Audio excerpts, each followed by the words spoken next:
So many of you have gone through a 200-hour yoga teacher training, or you've had some experience with yoga and spiritual practices. And I remember that time when I came back from my first 200-hour training in New Zealand, and I started teaching at a studio in Telluride, Colorado.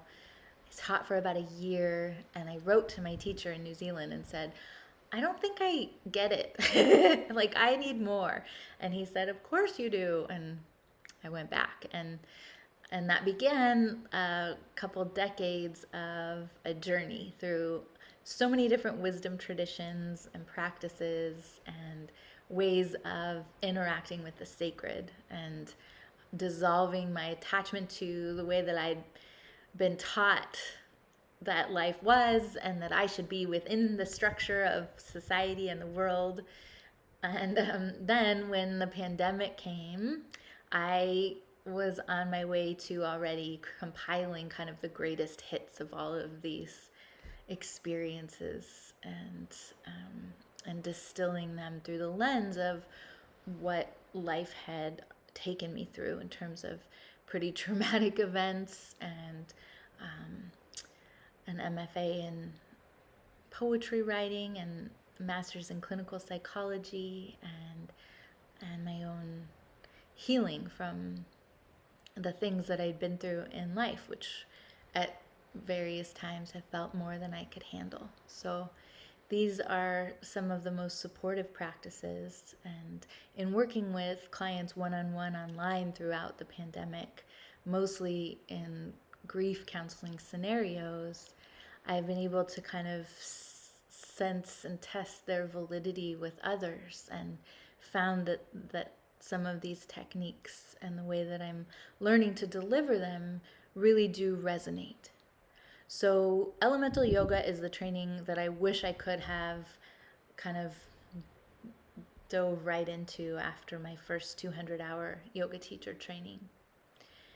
Once you've been doing some practices and starting to contact the inner self, there's a lot that becomes apparent for you to deal with. And really, yoga is compared to churning a great ocean. And in this big churning, up come, these beautiful things from the depths of the ocean and also the poisons. And so we're left kind of with some techniques, but not always the guidance or normalizing of humanity and um, consolation for grief and companionship for this very human path that we're walking once we start to really unearth what's going on beneath the surface. And so this training is really designed to, in a lighthearted and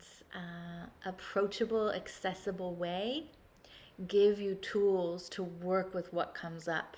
And so the various modules, there are four: earth, water, fire, and air, are about really stripping down to those elemental parts of you one by one. And each module contains movement, very old tantric techniques like mudras and pranayamas, their meditations, their earth based ceremonies, journaling, reflection prompts. It's really comprehensive and it's kind of a deep dive into unearthing what your truth is.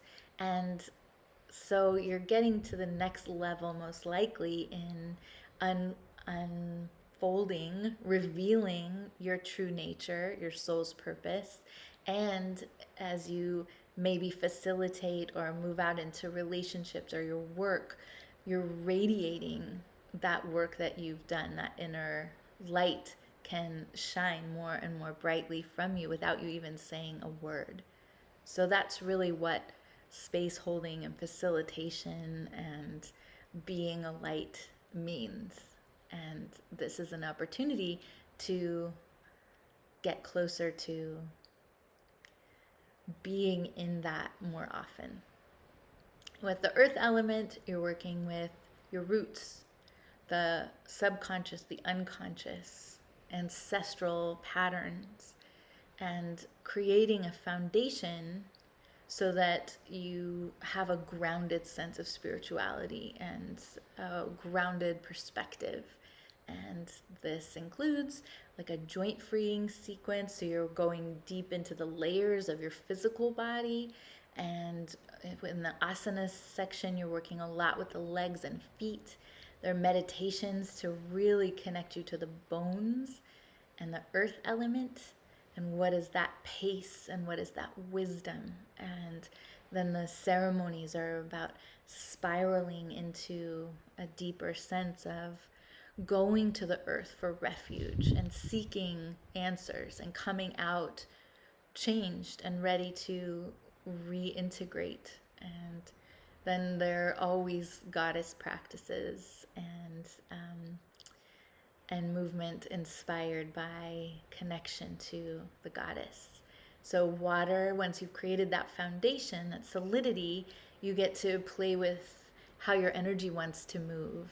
And rather than creating solid sequences, which there are in the asana portion, you're also invited to experiment with more sensual movement. And how does that look in a safe container, in a place that's held for you to really experience your body's wisdom in movement, and freeing trauma and stuckness and freeze through somatic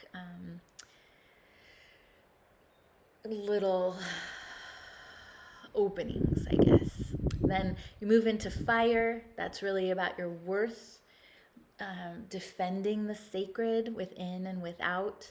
And then how is your strength connected to restfulness and surrender and sinking back into listening for guidance. It's a really new unfolding way that a lot of us are being prompted to live and move and work from. And it's a huge shift from this push forward and make things happen into lean back and wait for the right moment and wait for inspired action. Big shift. And then when you get to air element, there are all the components that you might normally associate with spiritual practice, but you've created a foundation to really hold all of that, to open to inspiration and divine guidance, and then be able to integrate it and live in a grounded, practical way your spirituality. And moving through the shadow in each of these is also a way to make sure that your feet stay firmly connected to the earth and you are integrating and embodying your truth.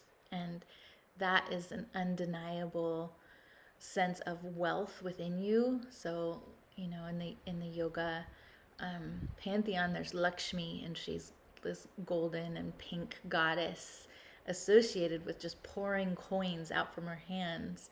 And one way that she bestows wealth is through wisdom, and wisdom gained from life experience and integrating gifts and knowledge and even pain. And so that's really what this elemental yoga is about. And from that just radiates a whole sense of being that is probably the greatest thing that you can seek for in this lifetime.